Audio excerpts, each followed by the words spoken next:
Welcome back everybody to the Wandering Samurai Study, in which we review and analyze every single act told in Rurouni Kenshin, and today's act is Act 19, Daughter of Aizu. Goodness gracious, what is there to say about this act? Well, there's actually a whole lot to say about this act because we got the man, the legend, Dr. Gensai, or the Gensai Sensei, in the flesh. Although I don't think that he was called by name. I, for some reason, thought that he doesn't actually make an appearance until the Raijuta conflict, as, you know, they go to one of his contacts or something. I don't really remember at the top of my head, but Dr. Gensai! Welcome to Rurouni Kenshin, Dr. Gensai. One detail about Dr. Gensai that was answered here that had me curious about in the manga was Kaoru's connection to the doctor. Why it is that she and him apparently have such a close relationship. I always thought that it was just a family friend who happens to be a doctor.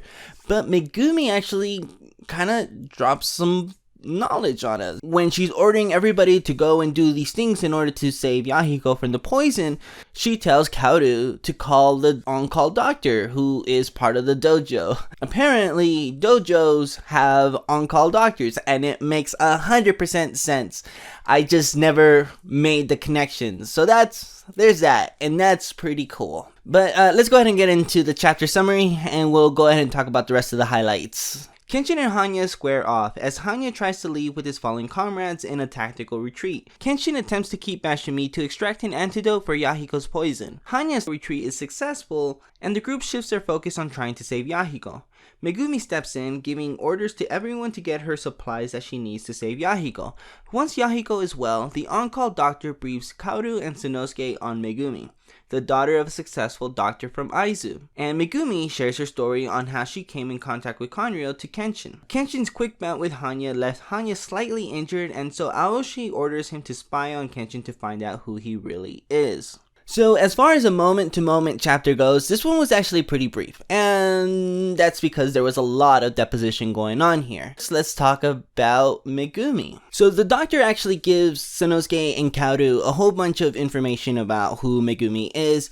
He knows her apparently as the female doctor, as I guess women being in medicine is a very rare thing in Meiji Japan. So much so that if there is a woman who's practicing medicine, it really makes its ways around the community of doctors.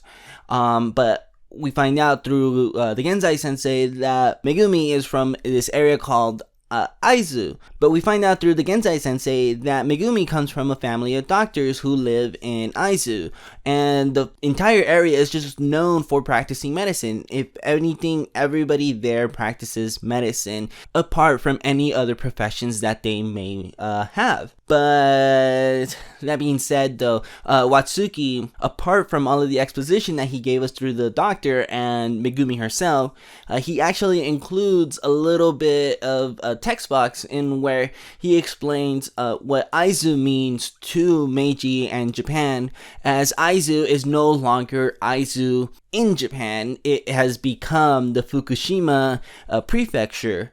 And one thing to know about this text box, though, is that Fukushima Prefecture, or Aizu, actually took sides with the Shinsengumi, or the Tokugawa shogunate, during the Bakumatsu. There was a whole section of the Bakumatsu that became the Aizu War, which explains why Megumi is not with her family anymore.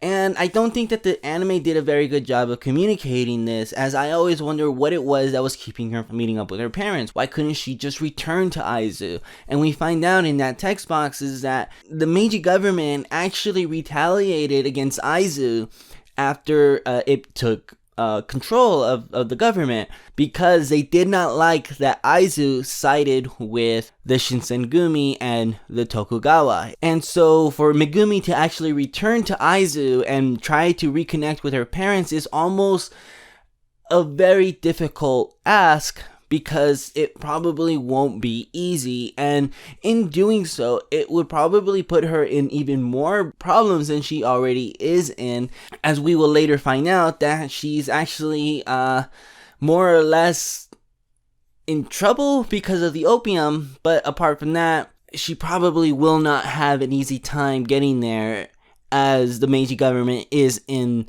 their retaliation with Aizu.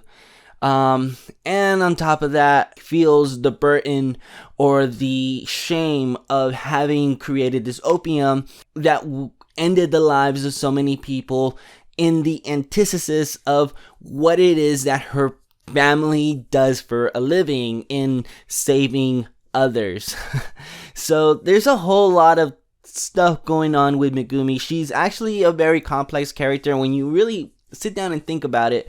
A whole lot of reasons why she is the way she is, and I think that giving us all of this information about her and having us understand who she is makes the character a lot more interesting, for one.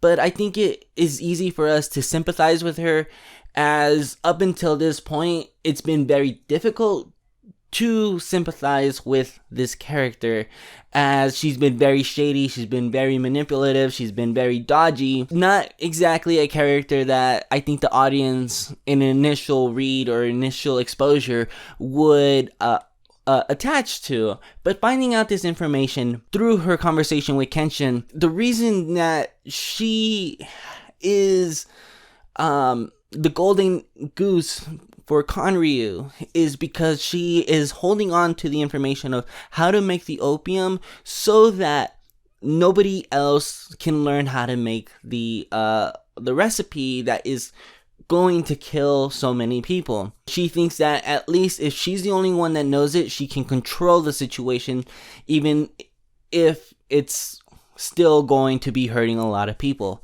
It's noble, it's a huge burden to bear, but hey, that's gutsy. But I quickly want to mention back, though, I forgot to get into it, though, the Meiji government retaliating on Aizu for taking side with the shogunate.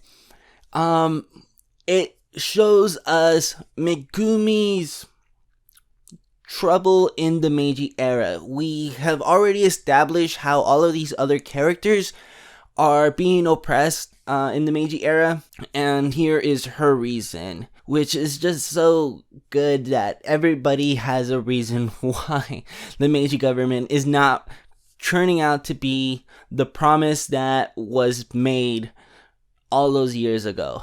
I love this stuff. It's my favorite topic to cover in the Wandering Samurai study. It is one of the things that is making this series so enjoyable for me to film and record. And the final thing that I want to say about Megumi and the doctor and this whole stuff with the opium is the doctor that Megumi was the apprentice or the assistant to. Apparently she came into Kanryu because of this very doctor who was working with Kanryu. And the reason that Megumi is the sole person who knows the recipe to this opium is because Kanryu accidentally killed her teacher, or this doctor, because he was not willing to share the profits with Kanryu. He wanted majority shares of the profit that they were making. It just shows that corruption is everywhere. Alright, so moving on, we're gonna go ahead and talk about Hanya and Kenshin, because they had a brief bout with one another. Hanya is quite perceptive. I mean, I know that this is kind of a given since he's the most spy-like of the shinobi. He's very good at gathering intel. I think that's kind of his specialty, and the big takeaway from this chapter is when he tells Kenshin that his demeanor is so relaxed, but he's very passionate. I think that this is a big ol' bingo about Kenshin, as he is not still.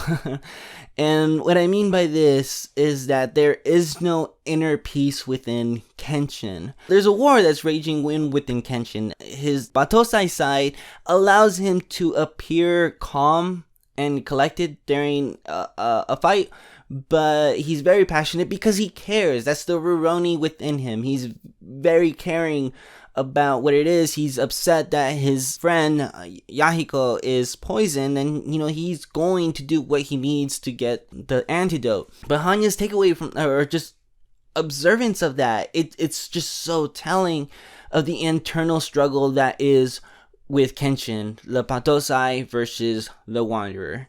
And that, ladies and gentlemen, is Act 19 of the Wandering Samurai Study. Anyways, if you like this video, then consider subscribing to the channel and comment down below what you guys thought of this arc. What did you guys think of the Meiji government's role in making sure that Megumi is another character that is oppressed in the Meiji era? What do you guys think of her backstory? What did you guys think of anything that happened here? Let me know down below. But for now, we will see each other in Act 20. Bye, chat.